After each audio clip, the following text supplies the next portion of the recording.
श्री स्वामी समर्थ सर्वांना स्वागत आहे आपलं भक्ती छंद या युट्यूब चॅनलवरती। मला दोन हात नाही दिलेत पण एक पाय दिलाय. त्या पायाच्या जोरावर मी आज सर्व करत गेलो. आणि माझं एवढंच म्हणणं आहे की जेव्हा स्वामीने आपल्याला जन्माला घातलं तर काही विचार करूनच जन्माला घातलेला असणार. त्यामुळे स्वामी प्रत्येक वेळी जेव्हा प्रत्येक भक्ताला सांगतात की भिवू नकोस, मी तुझ्या पाठीशी आहे. बसलो असताना टीव्ही मध्ये हेडलाईन दिसली की रत्नागिरीमध्ये मराठी पाऊल पडते पुढे अटके बार झेंडा या कार्यक्रमाचं ऑडिशन आपल्या रत्नागिरीमध्ये होत आहे. तेव्हा मी आईला विचारलं की आई, आपल्याकडे ही कला आहे तर मला लोकांपुढे ही माझी कला सादर करायची आहे. सादर केली. आता ती व्यक्ती इथे नाही आहे, हयात नाही आहे. त्या व्यक्तीने मला साथ दिली होती आणि आज त्या संधीचं सोनं मी आजी मराठीच्या माध्यमातून आपल्यासमोर सादर केली. डॉक्टरांनी आईच्या पुढ्यात आणलं. आईला सांगितलं, वडिलांना सांगितलं की तुमचा मुलगा अशा पद्धतीने जन्माला आलाय. तेव्हा चेहऱ्यावर एक निराशा निर्माण झाली. धड बसता येत नव्हतं. मी फक्त जमिनीवर लोळत असायचो. कारण आधाराला दोन हात पाहिजे, उठायला दोन हात पाहिजेत, स्थिर व्हायला एक पाठीचा कणा पाहिजे. तो माझ्याकडे नव्हता. माझं नाव धीरज राजेंद्र साटविलकर. मी एक रत्नागिरीचा कलाकार आहे. तुझं शिक्षणाची आवड हे करायचं आहे. तेव्हा मी आईला बोललो की मला सुद्धा शाळेत जायचं आहे. आईने खूप प्रयत्न केले. प्रत्येक शाळेमध्ये जाऊन चौकळी विचारला की माझ्या मुलाला आपल्या शाळेमध्ये घ्या.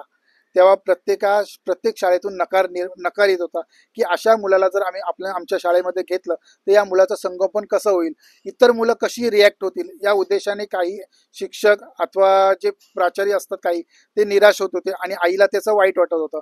आणि अशा पद्धतीने आई कधी खचली नाही. कारण स्वामीने आपल्याला सांगितलेलं आहे, भिवू नका, मी तुझ्या पाठीशी आहे. त्याचं बालपण गेलं म्हणजे व्हायच्यातच गेलं, पण तरी समाजाने पण खूप टोमणे मारले की असं आहे तसं आहे.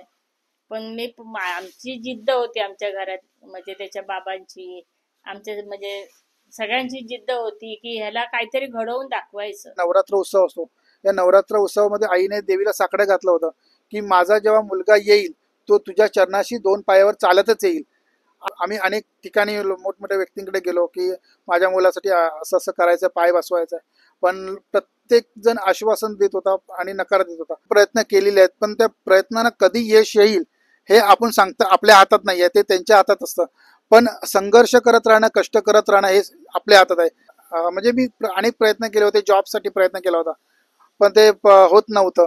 कलेने देतोय आज. माझ्या कलेमुळे इतरांचा जीव, इतरांचे प्राण जर चांगल्या पद्धतीने जर निर्माण होत असतील, जगण्याची उमेद निर्माण होत असेल, त्याशिवाय माझ्या आयुष्यामध्ये दुसरं काहीच असू शकत नाही. नका अपंग व्यक्तींसाठी परत एकदा सांगतो, आयुष्यामध्ये संघर्ष आला तर त्या संघर्षाला तोड द्या आणि यश हे आपल्या पत्रामध्ये देवाने लिहिलेलंच असतं, त्याची साथ द्या. तुमचं वैयक्तिक श्री स्वामी समर्थ यांच्याबद्दल काय म्हणजे भावना आहे आणि तुमच्या स्वामी समर्थाबद्दल काय प्रचिती आहे तुम्हाला स्वतःला?